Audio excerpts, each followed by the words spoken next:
Over the next couple sections, I'm going to be talking about some different digital techniques that I use in my work. Now, I'm only going to be covering a couple here, but there are literally hundreds more over the internet. But these are the ones that I use in my work, so these are the ones I'm most comfortable talking about. And the very first one I'm going to talk about is inking. And if you've seen some of my tutorials and if you've seen some of my reviews, you've probably seen me inking a lot. So I wanted to talk a little bit about my technique and some of the things that I've picked up along the way and some of the things I've been learning recently. Now, in all of these, I'm going to be using Procreate. It's one of my favorite programs. I like drawing in a lot of different things, Krita, Photoshop, Affinity Designer, but for now, Procreate is the easiest way for me to show this.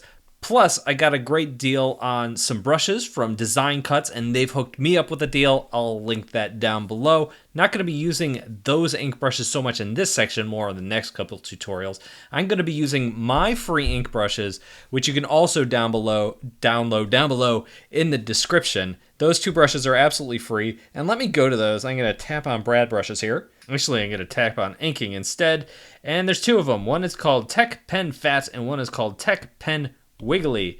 Now, what these are modifications of the Tec Pen that comes with Procreate. I've slowly over time adjusted them here, there to do what I want them to do. So when I start off, I usually have a pencil sketch. Sometimes I'll do this on paper. Sometimes I'll do this digitally with a pencil type sketcher type tool. But then I always usually turn down the opacity of that layer. That is the wrong layer. Let me go to my actual pencil layer here, tap on N, and then I can dial down the opacity so that I can still see the sketch, but it's not quite as prominent. Then I go to an empty layer, and that's where my inks sit. So let me talk about these two brushes a little bit and why I use them and the differences between them. So the first one I have here is the Wiggly Pen. Why is it called Wiggly? Because if I draw with it, I don't get a super straight line, which is okay, because sometimes I like to draw with that. And oftentimes when I go around the edge of a character, I do like to get a much straighter line than that. So one of the things that I do shift to is my standard Tec Pen. And you're going to see here, let me hold my pencil right and let me get this to the right size. I just get a much smoother line with that. Why is that line smoother? Let's check it out. On this one, I've taken this setting in my brush, streamlining, and I've moved it up. Now what that does is it takes some of the wiggle out of the brush. It straightens that line out for you, so it becomes much easier to do a straighter line with that, especially as you move faster. You know, as your hand moves across the page kind of at a normal speed, you can get some incredibly smooth lines, and that's what that is for. What the other one is for faster drawing. So one of the problems with this is if I zigzag really fast, you'll see what happens. I don't know if you can see that, but it's overcorrecting. You're not getting really sharp lines right here. They're kind of bending. They're kind of curving. That's what streamlining does. So when I'm drawing fast or I'm drawing hatch lines, I don't get really nice tapers the way I do with the other one. Let me undo all this stuff here and let me grab the Wiggly brush. Let me show you what I'm talking about. So this one has streamlining turned down to 0 because sometimes I don't want that. If I'm doing detailed work, if I just want to come in here and do some quick lines, it's much easier to do that. Again, this is going to give me kind of those more jagged edges, and it's a feel thing. Sometimes it's harder to see on camera, but when you're drawing with it, you're probably going to feel with it, especially if you're drawing quickly. Now, the other thing that I look for when I'm inking is occasionally these are very, let me check out the source here and I'll show you. These are perfect circles. So the edges are super crisp. It doesn't, when you zoom in, it doesn't get too fuzzy. It's still looking pretty crisp when we go in here. But that's not what ink lines look like. When ink lines hit paper, they often kind of fuzz out a little bit, or that ink sits in the paper and kind of runs out on that paper texture a little bit and giving it a more realistic, a more organic feel. And that's what some of these ink brushes are for. And I stuck them in this folder down here. These are some of the ink brushes and washes that comes with those Design Cut sets. And when I draw, you will see here, this gives me a little bit of an organic edge. You can see it kind of bleeding out a little bit. I don't know if you see that on camera, so let me make this huge.